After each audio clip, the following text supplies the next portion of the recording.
சென்னைக்கு போயிட்டு வரும் வழியில, உளுந்தூர்பேட்டை பக்கத்துல நெறைய கேஷ்யூ ஆப்பிள் வச்சிருந்தாங்க. ஸோ, எங்களுக்கு கேஷ்யூ ஆப்பிள் ரொம்ப பிடிக்கும். சரி ஏன் கேஷ்யூ ஆப்பிள் வாங்கிட்டு வந்து நம்ம ஜூஸு, டீ எல்லாம் போடக்கூடாதுன்னு நெனச்சோம். வீட்டுக்கு வந்ததுக்கப்புறம் தான் திடீர்னு தோணுச்சு, கேஷ்யூ ஆப்பிள்ல நம்ம ஏன் ஊறுகாய் மேக் பண்ணக்கூடாது?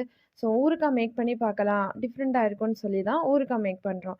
இது எப்பயும் போல இல்லாம கொஞ்சம் டிஃப்ரெண்ட் டேஸ்ட்ல இருந்துச்சு. Like lemon and mango pickle தான் நம்ம எப்பயும் சாப்பிடுவோம். ஆனா அந்த மாதிரி இல்லாம கொஞ்சம் டிஃப்ரெண்ட் டேஸ்ட்டா இருந்துச்சு. லெமன் அண்ட் மேங்கோக்கு நம்ம என்ன செய்வோமோ அதே மாதிரி தான். பட் இத ஆவியில வேக வச்சு நம்ம எடுக்கணும்.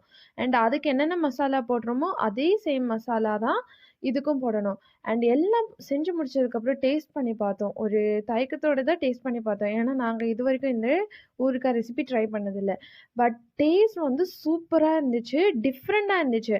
எப்பயும் மேங்கோ, லெமன் தான் எல்லாருமே சாப்ட்டுருப்போம். ஆனா இது ரொம்ப டேஸ்ட்டா டிஃப்ரெண்ட்டா இருந்துச்சு. நீங்களும் கண்டிப்பா ட்ரை பண்ணி பாருங்க. பாய்.